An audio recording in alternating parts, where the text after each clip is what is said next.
Sinabi ko ito sa inyong lahat upang kayo'y magkaroon ng kapayapaan sa pakikipag-isa sa akin. Magraranas kayo ng kapighatian sa mundong ito, ngunit tibayan ninyo ang inyong loob na pagtatagumpayan ko na ang sanlibutan.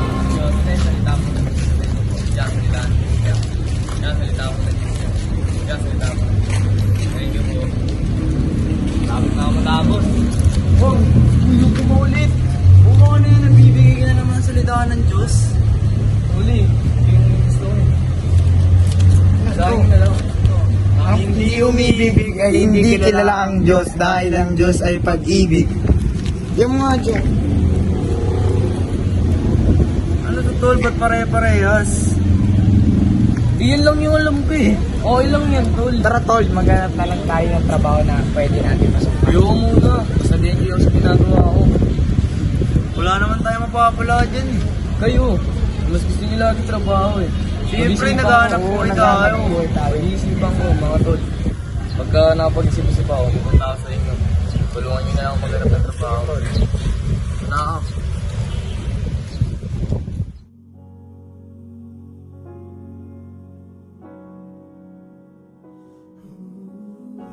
Oo, Panginoon, gabayan mo po ako at si Duday sa Maynila at bigyan mo po siya ng malusog na pangangatawan at tulungan mo nawa ang mga kapwa ko naliligaw ng landas.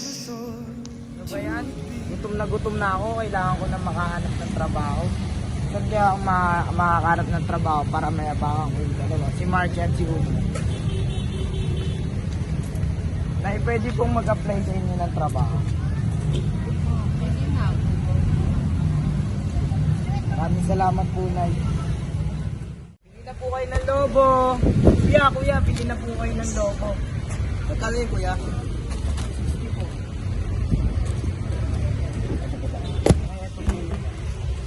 Salamat po. Gugutom na ako. Wala pa akong pera. Mag-a-apply na lang ako trabaho. Baka pwede mag-apply ng trabaho din ito eh. Pangkain ko lang. Ha? Naririnig ko ba yung sinasabi mo? Tingnan mo nga yung sarili mo, ang dungis-dungis mo. Bilis na ate. Kaya mapapagatiwala ako naman ako ate. Nakapag-aral ka man lang ba? Hindi ko eh. Hila kasi ako. Bilis na ate. Ayoko. Bilis na ate. Hindi pwede. Tingnan mo ang dungis-dungis mo. Doon ka na nga. Doon ka na. Bunte. Tatanong na mga ayos eh. Kapitol, ilang trabaho na pinuntahan ko, wala kang tumatanggap sa akin. Bakit? Oh! Saan galing yan? Ang angas Wala yan na, ah! wala to sa kalakasan. Hindi ko namamalayan mo yun ah. Tignan mo. Saan galing yan? Sa kalakal lang tol, kaso wala talaga akong makamang trabaho. Sana makakuha rin ako ng ganyan. Ano nakakakuha niyan? Puro turon kinukuha mo. Siyempre, Kasi nagugutom ako eh. ako, namamagana yung pisngi mo. Pero tol, ang ganda yun ah. Oo nga, pero naman kami na. Pero mga yun ah. Kasi minsan may kadila ko, alam naman. Okay na. Uy, hindi ka pogi. Kasi tol, wala kang ang pambili ng damit Kaya tol. nga eh. Eh tol, kamusta naman? Nakahanap na kayo ng trabaho? Dito lahat, tinatanggihan ako dahil daw sa dumis na mukha ko. Tingnan naman natin tingnan mo naman mga suit natin, tol. Mga ba tayo makakahanap ng trabaho? Sabon nyo, di tayo makabili. Kaya nga eh. Pero nga, si Ingrid, di makabili. Tingnan mo ulo to din, shampoo. Ngayon. Ano tayo makakaroon ng trabaho niya? Pero mo, natawa pa siya. Wala naman nakakatawa. Bakit Wala ba? lang tol, baka Saya siguro ka sa junk shop lang talaga ako matatanggap. Pero, try mo. Try mo Baka mga... naman sakaling Init makahanap daw. ka ng trabaho dyan. Ang init. Wala tayong Ang magagawa. init, no? Ano, musta tol? Nakahanap ba kayo ng trabaho nung nakaraan? Di tol, sinabi ko na sa'yo kanina, lagi akong tinatanggihan tol. Bakit naman? Dumis ko daw kasi. Oo nga. Wala tayong magagawa to. Tingnan mo naman mga Oh, itsura tingnan mo natin. naman mga itsura natin, Jo, punit na damit. Tapos yung mga mukha natin, di ba hindi man lang tayo Pero ikaw, ang galing nga, nakahanap ka ng trabaho ah. Siyempre, Ano ka nakahanap? madiskarte ako eh. Hindi nyo lang ako. Buti di ka nakilala dun sa pinagkuhaan mo ng turon. Ano nga eh. Nakita nga ako kanina eh. Ano sabi sa'yo? Ano, ba't daw ako laging nagdanako ng turon sa kanila? Nakatakbo nga lang ako eh. Sayang. Dahil sinabi mo kung ba't ka nagdanakaw. At least tol, may trabaho ka na, may pambili ka na ng sabon. Para hindi Kaya ka nga, para ano, hindi ka na mabangon. may pera na tuloy ako. Baka naman ipang busy naman yung pera. Bibili Sige, siya ng ano, bibili ako ng ng sabon. Hoy! Ba't nandito ba kayo? Eh, ano naman sa'yo? Sino ka ba? Sino ka ba? Eh wala na dito yung nanay na nag-aalaga sa inyo eh. Yung nanay ni, ko. sabi ni mama, pag wala kayong matulugan dito, kami pwede na mami dito. Sumasagot ka ba? Ano ba problema mo? Sabi naman ni mama. Eh wala na nga dito eh. tama na yan. Uy, Uy, tama na yan. Tara tol, hanap pa tayo tol na pwede dagdag sa bahay. Tara tol. Uy tol, helmet oh. Uy, solid tol. Ito tol, ang ganda oh. Tol, bagay ba sa akin tol? Motorista walang motor. Ito lang pogi mo dyan tol ah. Simpleng bagay, tol. Tara, hanap pa tayo. Tara tol. Uy, si Umo, pati si Ali oh. Uy, nakahanap ng kalahal tol. Baba kami. Tara. Parang madami tayo. Ganda ng sombrero mo, maaari ka. Tignan mo kayo, andito na yung magtutropa madudungis. Nangangalakal na naman. Bakit? Ako, tilapia.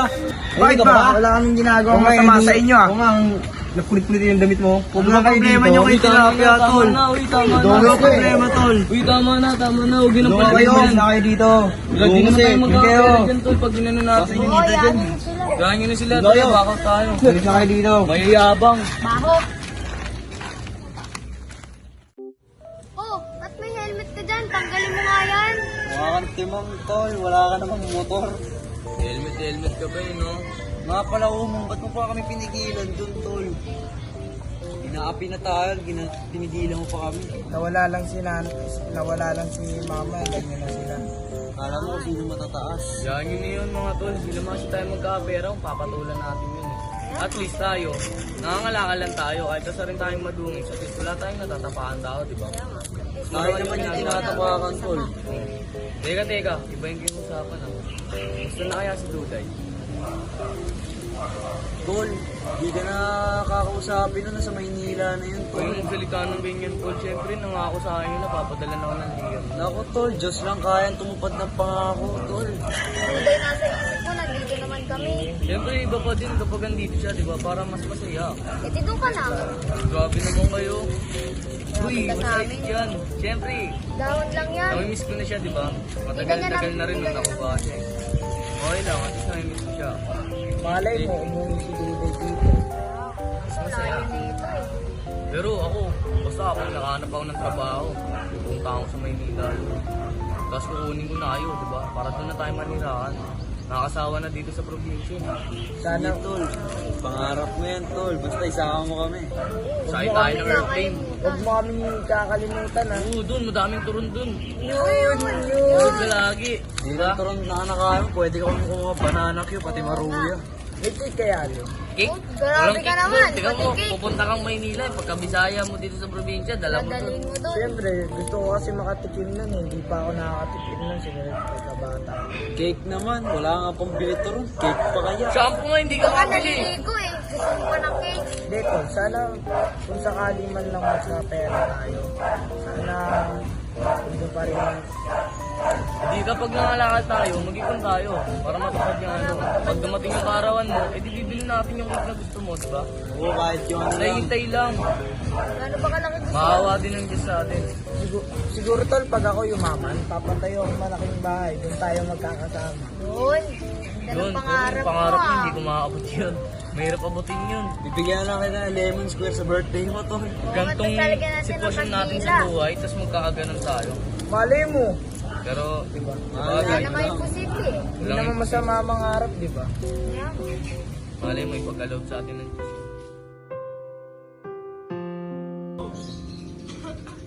Ate, kuya, salita po ng Diyos. Yan, like lang nga, salita po ng Diyos niya. Maraming salamat po. Yan, salita po ng Diyos niya. Maraming salamat po. Tulong! Ay, tulungan niyo ako! Isig! Bumong! Uy, tumawag ka na ambulansya! Bumong! Bumong, gising na! Hintay pa natin si Duday! Bumong! Bumong!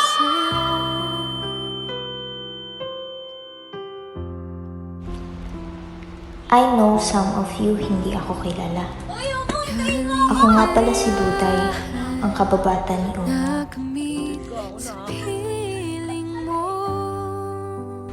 Si Umong na lagi kong kasama sa hirap at ginawa.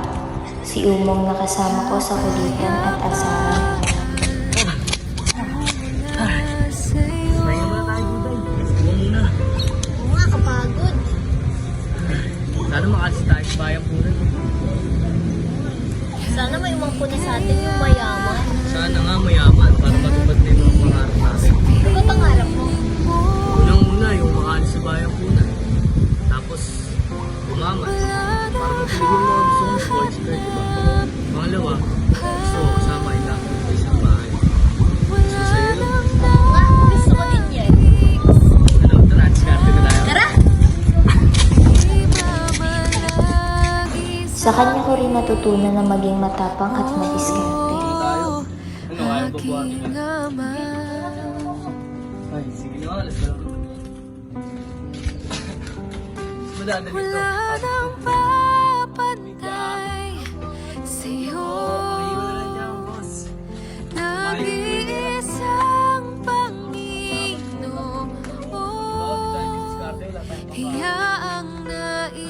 Ilang taon na kami magkasama sa bahay ampunan at hindi lang kami basta magkaibigan. Kasi sa ampunan, para na rin kaming pamilya. Isa sa mga pangarap namin ni Umong ay sana balang araw may kumupkup na rin sa amin. Hanggang sa ito, pinalad na rin akong magkaroon ng bagong pamilya. Naalala ko pa noon, sobrang saya ni Umong nang malaman na Bukas, hindi ka tapos ng mga pangarap. magkaroon ng bagong pamilya. Pero masakit para sa akin, Bago nga pala. naiwan ko siyang mag-isa. Kaya naman sabi ko na lang sa kanya, Habang nandito ka sa bahay ang punan, bibisitahin kita at babalaran kita na Sige, pag-ingat ka sa pupunta mo. Paalam. minsan akalain natin walang nangyayari sa mga pinagdadasal natin, pero kung titignan mo, binigyan ka pa rin ng mga mabubuting tao ng makakasama at ituturing kang pamilya.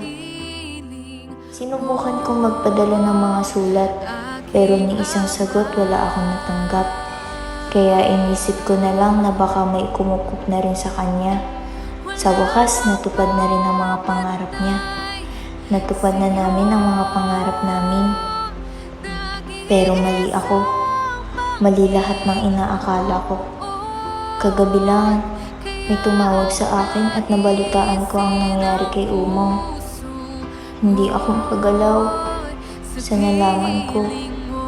Hindi ako makapaniwala. Ayaw kong maniwala.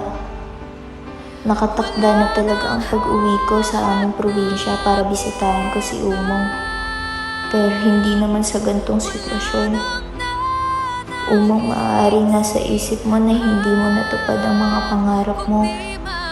Pero natupad ito dahil kinupkup ka at minahal ka ng mga nakakasama mo.